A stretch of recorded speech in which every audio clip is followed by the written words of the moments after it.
श्रीमद् भागवत कथा। मृग में आसक्ति से भरत को मृग योनि की प्राप्ति और उससे फिर मुक्ति।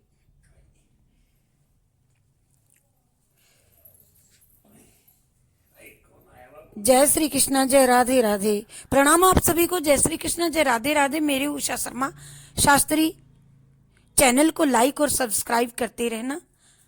जय श्री कृष्णा, जय राधे राधे। आप सभी को मेरा प्रणाम। मृग में आसक्ति से भरत को मृग योनि की प्राप्ति और उससे फिर मुक्ति। सुखदेव जी बोले कि हे राजन, एक समय राजर्षि भरत गंडकी नदी में स्नान संध्योपासन कर तट पर बैठे प्रणव का जप कर रहे थे कि एक गर्भिणी हिरणी प्यास से व्याकुल हो जल पीने की इच्छा से वहां पर आई। तपस्या कर रहे थे तो वहां पर एक गर्भिणी हिरणी व्याकुल हो जल पीने के लिए आई। यत्र तदा राजन हरिणी पिपासया जलाशय अभ्यास समय के दो जगाम। उसने जल पीना आरंभ किया था कि एक सिंह ने बड़ी भयंकर गर्जना की और उसे सुन करके वह घबरा गई और मारे भय के एक ही छलांग से उसने नदी को लांघ लिया। इस हलचल में उसका गर्भ योनि से निकल करके नदी के प्रवाह में गिर गया और हिरणी पीड़ा से व्याकुल हो एक गुफा में जा करके गिर गई और प्राणांत हो गया और वह मर गई।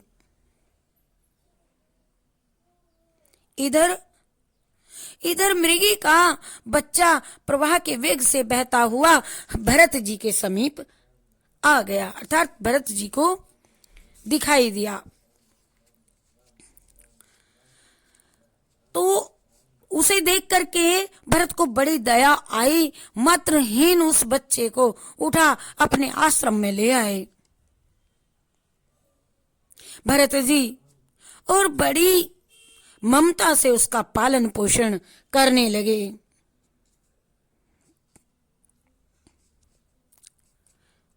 उसके पालन में निरत रहने से उनके यम नियम और भगवान की परिचर्या आदि एक एक करके धीरे धीरे छूटने लगी और अंत में सब ही उनके भक्ति संध्योपासना छूट गई।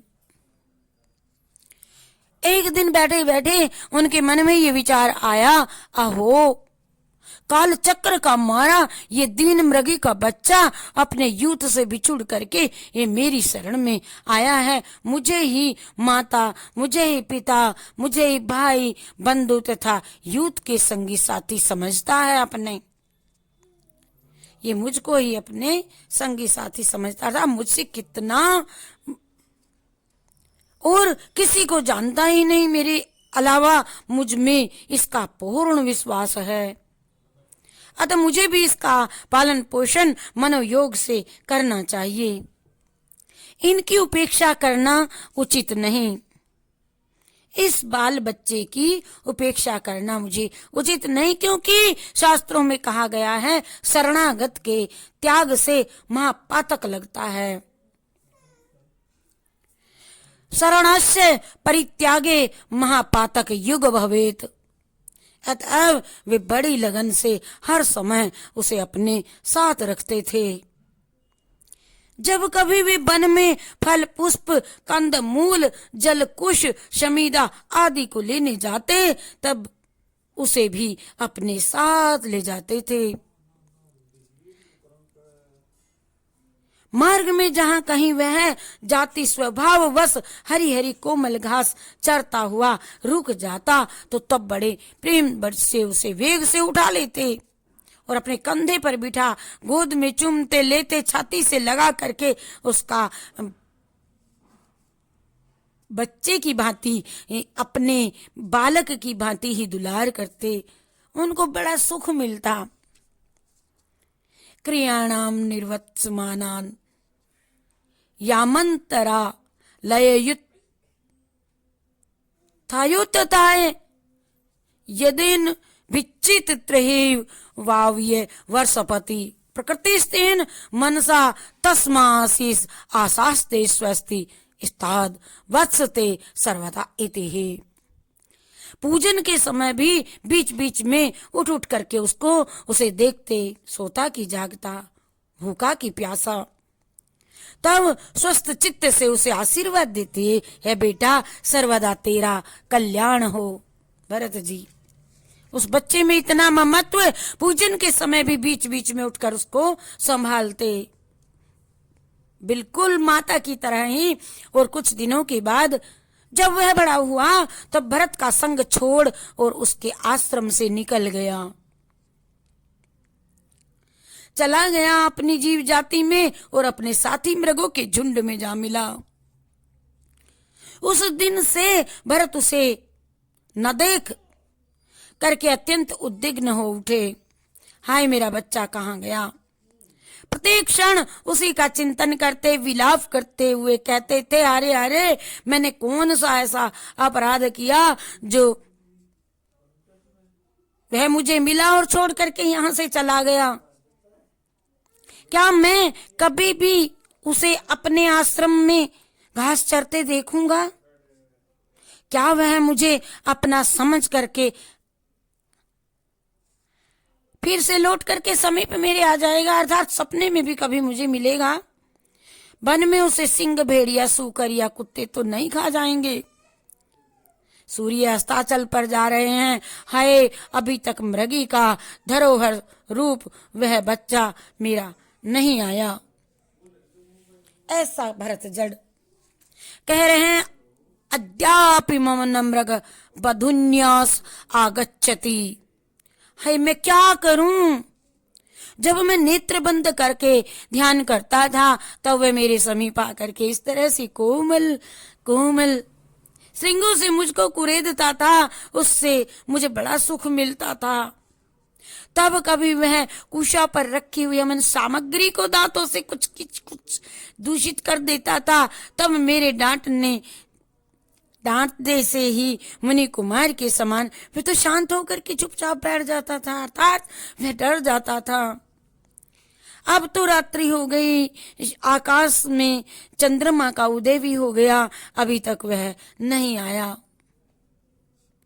हे चंद्रदेव, जहां भी वह हो तुम उसे मेरे पास पहुंचाने का कष्ट करें और तुम अपनी शीतल किरणों से उसे सुख पहुंचाना। हे चंद्रदेव, उसके वियोगानल से दग्ध हृदय मुझ पर भी अपनी शीतल किरणों से आप बरसाना। हे चंद्रदेव, इस प्रकार दुष्पूर्व मनोरथों से व्याकुल हृदय भरत मृगासक्ति के कारण योग साधन तथा भगवान की आराधना से भ्रष्ट हो गए। भरत जड़ उनकी मृत्यु का समय भी सन्निकट आ गया और उस समय भी शोकाकुल पुत्र के समान समीप में बैठे मृग को देखते देखते देखते देखते उसी में ध्यान करते करते उनका शरीर छूट गया। हिरणी के बच्चे को ध्यान करते करते भरत जड़ का प्राणांत हो गया और साधारण प्राणी के समान उन्हें मृग योनि प्राप्त हुई। किंतु भगवान की आराधना के प्रभाव से उनकी पूर्व जन्म की स्मृति नष्ट नहीं हुई।